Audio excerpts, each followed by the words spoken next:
ክርስቲያን እንድትሆኝ ኢየሱስ ክርስቶስ ወይንም የቀደሙት ነብያት መጀመሪያ ሙሴ ጳውሎስ ሙሴ ያዘዘው መጽሐፍ አትቀበሉ ብሏል ያልከው ማስረጃ ስጠኝ። አዎ መርገም ነው ብሎ ያንን ህግ ገልጾታል ስል ነበር። ሚውት አታድርጓት ቅድም ስል ነበር። አምጣ መረጃው አምጣ። ጳውሎስ የሙሴን መጽሐፍ አትቀበሉ ብሏል ብሎ ዋሽቷል። መርገም ነው ብሎታል ብለናል።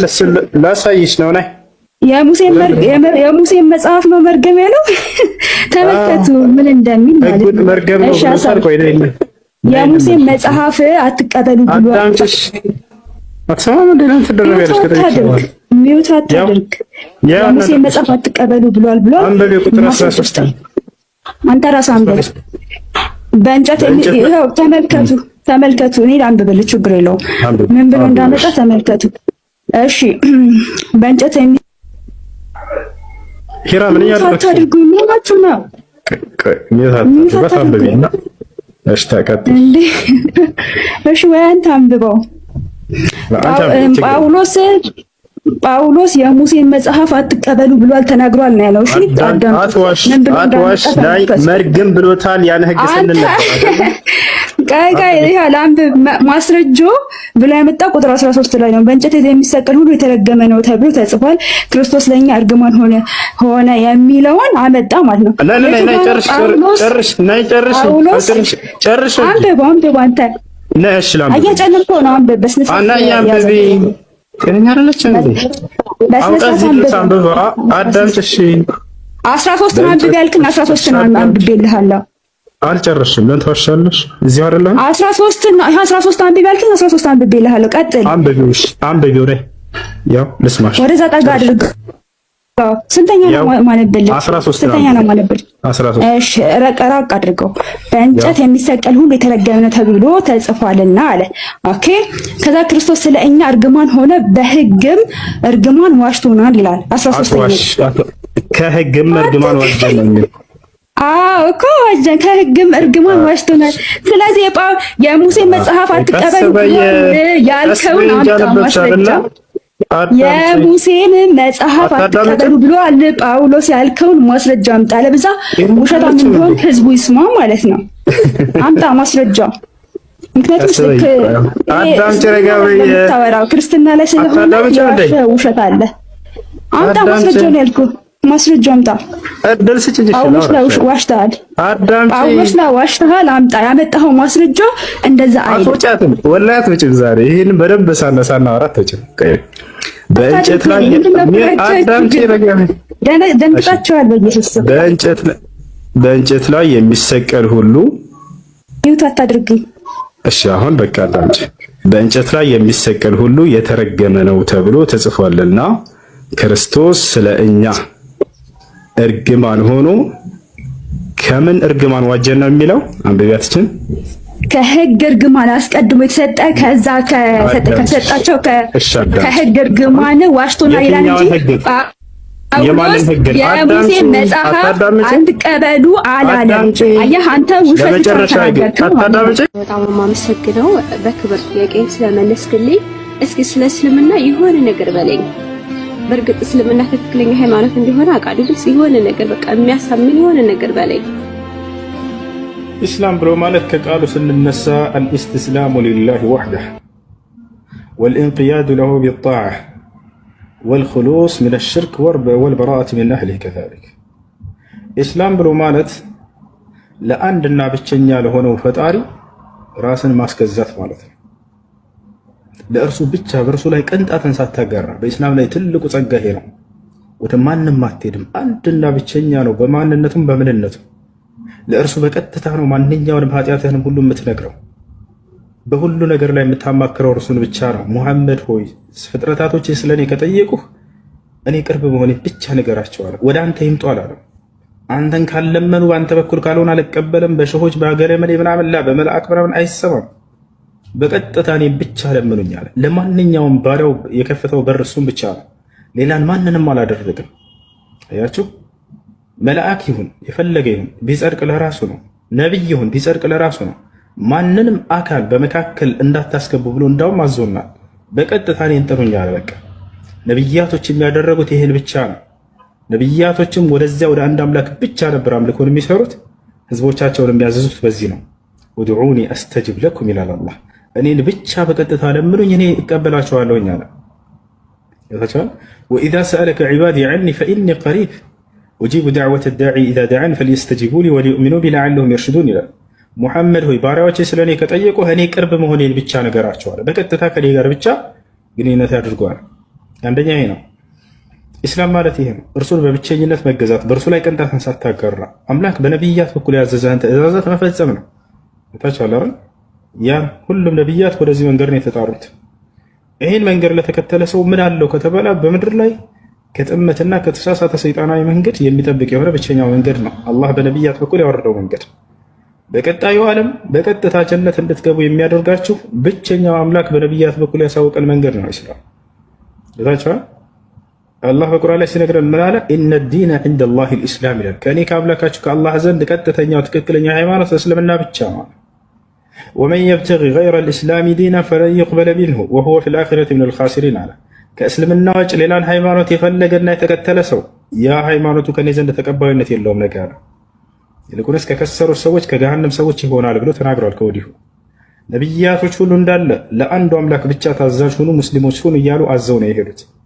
ያዕቆብ ለልጆቹ ምን አላቸው? ወያዕቁብ ያ በኒየ ኢነላህ አስጠፋ ለኩም ዲን ፈላ ተሙቱነ ኢላ ወአንቱም ሙስሊሙን። ያዕቆብ ምን አለ? ልጆቼ ሆይ አላቸው። 11 ልጆች ነበሩት። አደራ አምላካችሁ አላህ አንድ ሃይማኖትን ብቻ ነው የመረጠላችሁ ሙስሊሞች ሁናችሁ እንጂ እንዳትሞቱ አላቸውም ይላል። ልጆቹስ ምን አሉ? ሙስሊሞች ነን ብለው ተናገሩ። አም ኩንቱም ሹሃዳአ ኢዝ ሐደረ ያዕቁብ አልመውት ኢዝ ቃለ ሊበኒህ ማ ተዕቡዱነ ሚን ባዕዲ ቃሉ ነዕቡዱ ኢላሀከ ወኢላሀ አባኢከ ኢብራሂመ ወኢስሐቀ ወያዕቁብ ኢላሀን ዋሒደን ወነሕኑ ለሁ ሙስሊሙን። እኛ ለእርሱ ለዚያ ለአንዱ አምላክ ታዛዦች ነን ሙስሊሞች ነን አሉም ይላል። እና ይህ ነው የነቢያት መንገድ ማለት ይሄ ነው። በቀጣዩ ዓለም ጀነት እንደሚያስገባቸው ሙስሊሞችን አላህ ሱብሓነሁ ወተዓላ ቃል በቃል ተናግሯል። አለዚነ አመኑ ቢአያቲና ወካኑ ሙስሊሚን ኡድኹሉል ጀና፣ እነዚያ ሙስሊም የሆኑትንም ገነትን ግቡላችኋለሁኝ ይላል።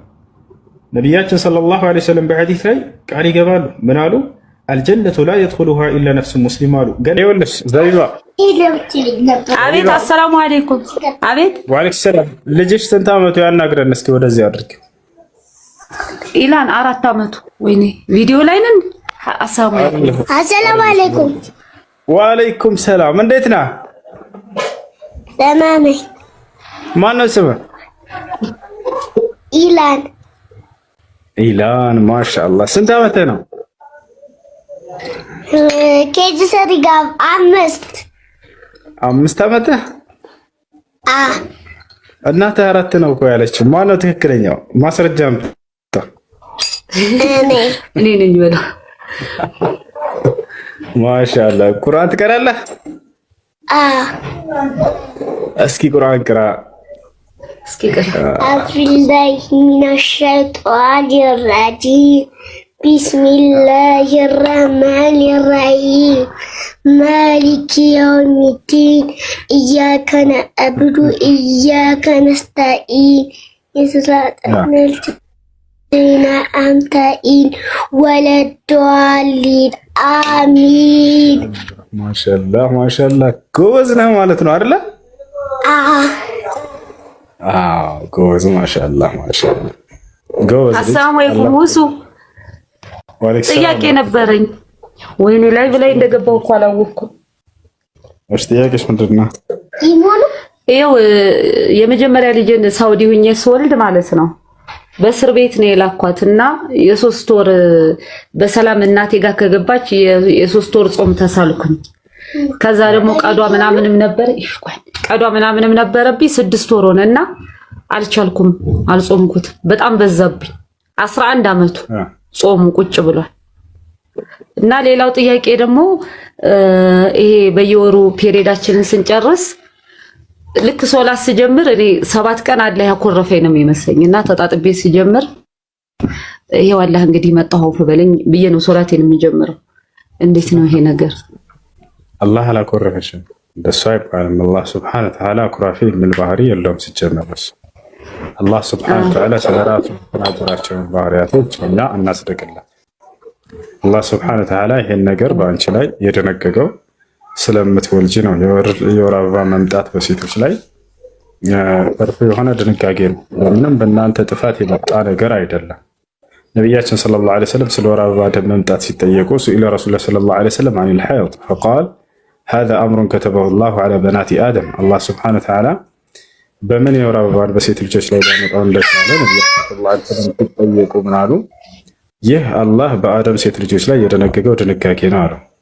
ኮሜንት ላይ እርግማን ነው ይላል። እሱ በእናንተ እምነት፣ በክርስትና እምነት ሴቶችን አላህ ረግሟቸው ማለት ነው፣ እግዚአብሔር ረግሟቸው የወር አበባ እንዲያዩ ያደረጋቸው ሔዋን በሰራቸው ምክንያት ማለት ነው።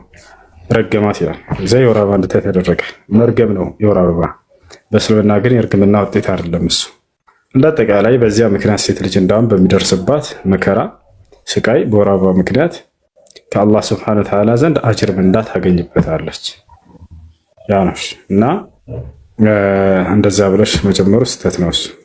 ሁለተኛ ሌላኛው ነገር የመጀመሪያው ቀባ አውጪ እህት፣ ቀባ አውጪ በተቻለሽ ጊዜ ያቆራረጥሽ ቢሆን ቀባ ማውጣት ግዴታ በአንድ ጊዜ በተከታታይ መሆን አይጠበቅበትም። አይ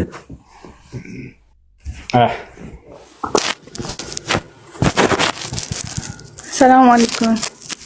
አለይኩም ሰላም ወራህመቱላሂ ወበረካቱ። እሺ ጥያቄ ነበረኝና በህልም አንድ ጓደኛ ያለች እና በማስታወቂያው ሰው ጋር ግንኙነት ይመጣባታል ማለት ነው እና የህልም ማለት የፍቹ ምናምን ፈልጋ ነበር። በህልም ባየችው ማለት ነው መጥፎ ነው ወይስ ሸይጣን ነው? ፍቺ ፈልጋ ነበር ነው ያልሽው? ኖ የህልሙን ፍቺ ፈልጋ ነው። አንድ ብቻ ነው። ማያ በህልማችሁ የግብረ ስጋ ግንኙነት የሚታያቸው ነገር እሱ ከሰይጣን ነው። ከሰይጣን ነው። አይ ከሰይጣን ነው። ሌላኛው ጥያቄ ደግሞ ሴት ልጅ ፀጉሯን ቀለም መቀባት ትችላለች ወይ? ምን መቀባት? ጥፍሯን መቀባት ነው ያልሽው?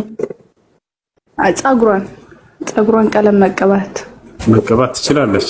ጥቁር ቀለም እንዳይሆን እንጂ ሌላ ቀለም መቀባት ትችላለች። ነብያችን ሰለላሁ ዐለይሂ ወሰለም የከለከሉት ጥቁር ቀለምን ነው። ተገየሩ هذا الشيء وجنبوه السواد አሉ። ይህን ሽበት በሌላ ከለር ቀይሩት ከፈለጋችሁ፣ ግን ማጥቆሪያን አረቁት ብለው ነው የተናገሩት። ስለዚህ ጥቁር ከለር እስካልሆነ ድረስ ችግር የለውም። እንዳውም እኔ በኋላ ብርሃን ተቀብቼ እመጣለሁ ኢንሻአላህ።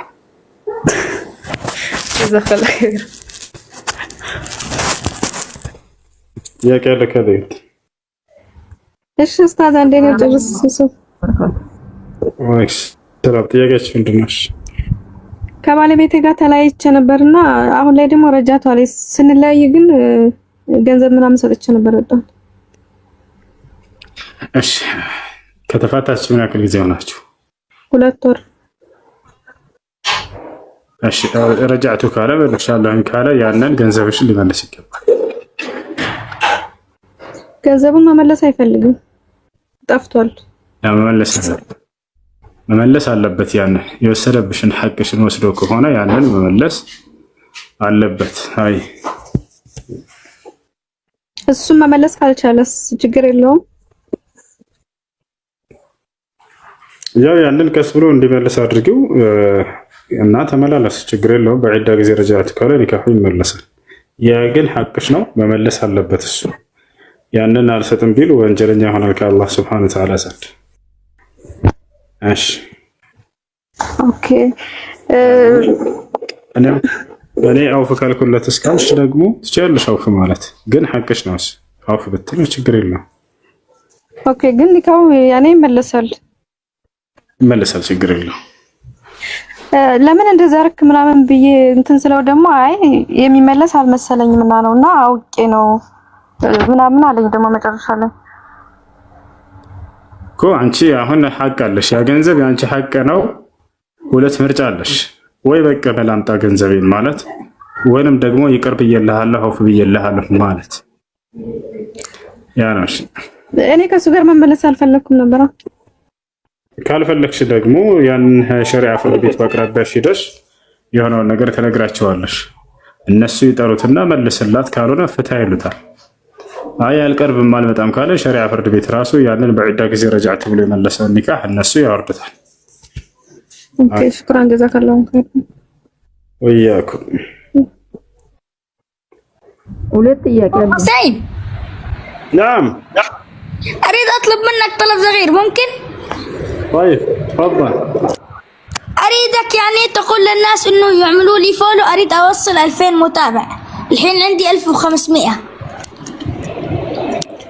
እሺ 1500 ተከታይ ነው ያለኝና 2000 ተከታይ እንዲገቡልኝ እፈልጋለሁኝ። ፎሎ እንዳደርግልኝ ንገሩኝ ብሎ ነው። ፎሎ አድርጉት ልጆች፣ ፎሎ አድርጉት። ሁላችሁም 700 ምናምን ሰዎች ያላችሁ እዚህ ፎሎ አድርጉት።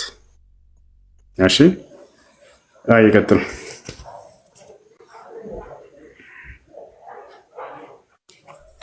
ጥያቄ ያለ ይቀጥል። ይኸውልሽ ሌላ 50 ጊዜ ይሆናል ሌላ ኩልሽ ጥያቄ ያለ እያልሽ እየጻፍሽ ነው። መግባት ካልቻልሽ ጥያቄውን አስገብጪውና ኮሜንት አቋርጥ። እሺ ወአለይኩም ሰላም። ጥያቄያችሁ ምንድን ነው? ልጠይቅ። ሁለት ጥያቄ አለኝ። አንደኛው ጥያቄ የሙስሊም ነፍስ ሰማይ ላይ ነው የሚኖረው ይባላልና ሰባቱ ሰማይ ላይ ያሉት ነብያት ነፍሳቸው እነሱ አብሮ ከሌላ ከሙስሊሞቹ ነፍስ ጋር አይሆንም? በጀነት ናቸው። የሙስሊሞች ነፍስ በጀነት ናቸው። ነብያችን ሰለላሁ ዐለይሂ ወሰለም አርዋሁል ሙእሚኒን ፊል ጀና አሉ። የሙስሊሞች ነፍስ በገነት ትኖራለች ብለው ተናግረዋል። እሺ ሁለተኛ ጥያቄ ደግሞ ፎቶ መነሳት ሐራም ነው የሚባል ሰማለሁ። ቤት ውስጥ ምናምን ፎቶ ካለ መላእክቶች አይገቡም ይባላል። ይሄ አልገባም። መልአኩ ጅብሪል ዓለይሂ ሰላም እና ነሕኑ መዓሸረ አልመላኢካ ላ ነድኹሉ በይተን ፊህ ኪላብ ወተማሲል ብሏል። እኛ መላእክቶች ምስልና ውሻ ካለበት ቤት አንገባም ብሎ ተናግሯል። መነሳቱ ሰፊ ፎቶ መነሳት በሚለው ጉዳይ በዕለሞች መካከል ብዙ ሀሳብ አለ። አንደኛ የተስማሙበት፣ ሁለተኛ የተካለፉበት አለ። የተስማሙበት ሱራ የሚለው ምስል የሚለው ጥላ ያለ ሊኖራቸው የሚችል ተቀርጸው ቢቆሙ ልክ ለምሳሌ ከሐውልት የምንላቸው ነገራት ከእንጨት ሊሆን ይችላል፣ ከድንጋይ ሊሆን ይችላል፣ ከብረት ሊሆን ይችላል። ከማናቸውም ቁሳቁስ ተቀርጸው የሚሰሩ ያናይ በዚህ ጉዳይ በዕለሞች መካከል ምንም ኺላፍ ሳይኖረው ይሄ ክልክል ነው፣ አይቻልም፣ ሐራም ነው። ሁለተኛ ረስም ብልየት በእጅ መሳል ከቀለም ከእስክሪብቶ ከማርከር ከምንም አይነት ነገር ሊሆን ይችላል። በነዛ ነገራቶች ረስም ይሄም በዕለሞች መካከል ምንም ኺላፍ ሳይኖረው ዘዋት አርዋህ የሩህ ባለቤቶችን መቅረጽና መሳል አይቻልም ከተባለው ሐዲስ አስመልክተው የመጣው እሱን እንደሆነ ዕለሞች ይናገራሉ። በዘመናቸው የነበረውን ምስል ነው እየተናገሩ ያሉት ነብዩ ሰለላሁ ዐለይሂ ወሰለም። በዚያ ዘመን ካሜራ ነበር ወይ? አልነበረም። ለዚህ ነው በዕለሞቻችን መካከል በዚህ ጉዳይ ይሄኛውን ኺላፍ እንዳለው የገለጹት። ሼክ ዘይድ አልመድኸሊ ረሂመሁላህ ተዓላ በዚህ ጉዳይ ጠይቀው በቪዲዮ እና በካሜራ በተመለከተ የኺላፍ አለው በዕለሞች ዘንድ ብለው ተናግረዋል። ግማሽ ዕለሞች ይህንንም ያጠቃልላል፣ አይቻልም አስገዳጅ ለሆነ ነገር ካልሆነ በስተቀር ለምሳሌ ልክ እንደ ፓስፖርት፣ መንጃ ፈቃድ፣ መታወቂያ እንዲህ አይነት ነገራቶች ላይ አስገዳጅ ስለሆነ የትምህርት መረጃዎች ላይ ምናምን ለዚህ ነው የሚፈቀደው እንጂ ለሌላ ነገር አይፈቀድም ያላሉ። ሌሎች ደግሞ ከዚያኛው ጋር አይቃተትም እና ይሄ ልክ አንድ ሰው ራሱን ከመስዋዕት ፊት ቆሞ የማየት ያክል እንጂ ከዛ የዘለለ ነገር አይደለም ብለው እየተናገሩ አሉ። ያም ሆነ ይህ ግን ጥያቄዋ ሴት ልጅ ነች እና ሴት ልጅ የውበት መገለጫዋን በገሃድ እንዳታወጣ ተከልክሏል። ፎቶ ተነስታ እንደዚህ እንትን ማለቱ አይቻልም። እሱ ወቀርነ ፊ ቡዩቲኩነ ወላ ተበረጅነ ተበሩጀል ጃሂልየቲን ብሏል አላህ። ቤታችሁ መርጋትን እርጉ ሴቶች እንደቀደሙት መሃይማን ዘመን ሴቶች መገላለጥን አትገላለጡ ብሏል። ስለዚህ ገላልጣ በአደባባይ ላይ ፎቶዋን መለጠፏ ወይም መውጣቷ እሱ ተገቢ አይደለም። አይ ያቀለው ከለገት ጀዛኩሙላህ ተመልሰልኛል። አሰላሙ አለይኩም። ወአለይኩም ሰላም ወራህመቱላሂ ወበረካቱ። እሰማለሁ። ሁሶኔ ውሾች ይገድሏል። ያን አንዷን በጥይት ነው የገደለው። አንዷን ደግሞ ያኔ የ3 ቀን ያክል ደብድቧታል አልሞት እያለች ማለት ነው። እና እሱ እንዴት ይታያል? በምን አይነትስ ያኔ ምን ቢያደርግ ነው እንጃ ወለጀውልና እናስረዳኝ። ምንድነች የደበደባት?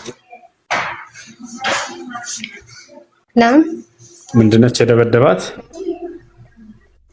ውሾች ናቸውና ከዚህ በፊት ውሻ በሽታም ውሻ አይቆይ ማሰማ ያላለቅ። እሺ ተናዳፊ ተናካሽ ውሻ ከሆነ እሱ መግደሉ ችግር የለውም፣ መግደል ትችላላችሁ። በሰዎች ላይ አደጋ የሚያደርስ ከሆነ በሰዎች ላይ አደጋ የማያደርስን ውሻ ግን ሰላማዊ የሆነን ውሻን መግደል ተገቢ አይደለም። መግደል ተገቢ አይደለም፣ አይቻልም። እሺ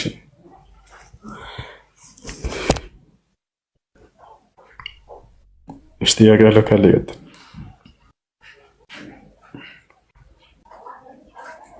አድሚኖች ያላችሁ በተራ አስገባችሁ።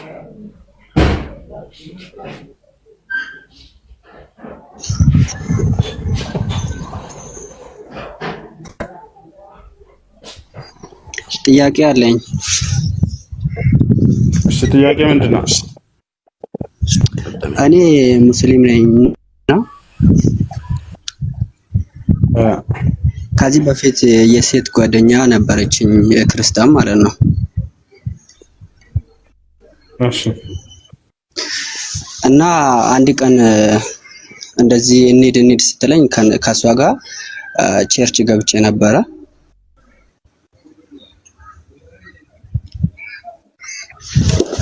እሺ እና እዛ ከገባኝ በኋላ ዝም ብዬ ነው ገብቼ ተቀምጬ፣ ሰዓቱ ሲደርስ አብረን ወጣን።